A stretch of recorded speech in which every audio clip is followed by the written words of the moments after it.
Mr. President, men and women of the Senate, this is an unreasonable proposal. This bill requires families that need help from the TANF program to apply for 3 jobs before they can receive TANF benefits. At first glance, this might seem like a reasonable proposal, but after a more careful look, any reasonableness is gone. Most families apply for TANF when they're in crisis. They have domestic violence, they have disabilities, or a sick child. Requiring them to submit proof of job applications when they cannot physically work or have no transportation or no child care permitting them to go to work is not a reasonable proposal. Right now, there are 6 unemployed workers looking for every one job advertised on Maine's job bank. Many of the workers competing for those jobs are more experienced than TANF parents. Nearly 1/4 of those who even have a high school diploma or its equivalent. More than half the families that reach the 5-year TANF limit do not have a high school diploma or its equivalent. This legislation undermines a new effective process enacted by the legislature just last year to help TANF families find and sustain employment. Under the new law, the Department of Health and Human Services is beginning to use a more individualized and comprehensive assessment to identify and provide the kinds of help that new TANF enrollees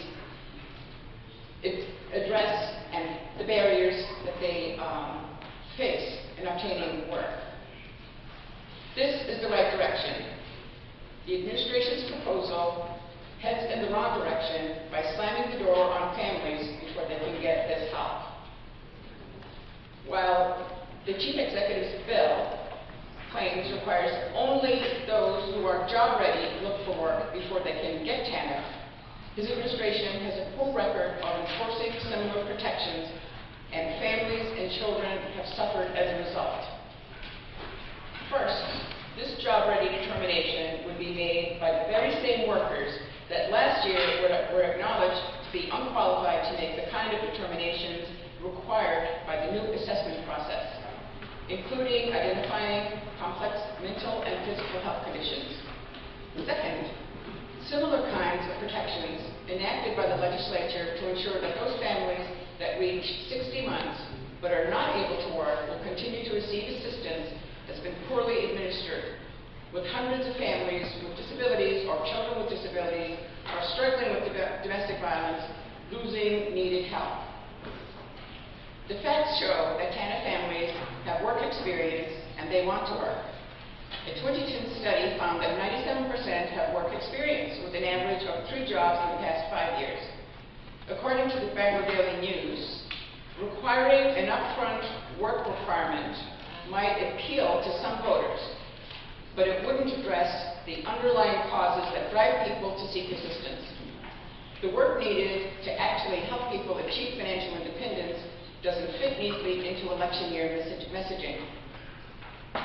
In an editorial entitled "Welfare Bills Move Maine in the Wrong Direction," the Portland Press Herald writes, "The history of the executive director welfare reforms so far is that it produces more homelessness, more hunger, more foster homes, and more people living in poverty. In summary, this bill creates unnecessary hoops for people in crisis.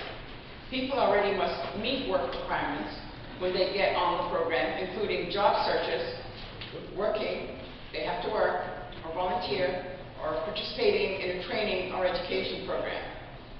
This policy would prevent people from accessing the Aspire program, including services that families need to work, child care subsidies, transportation, etc.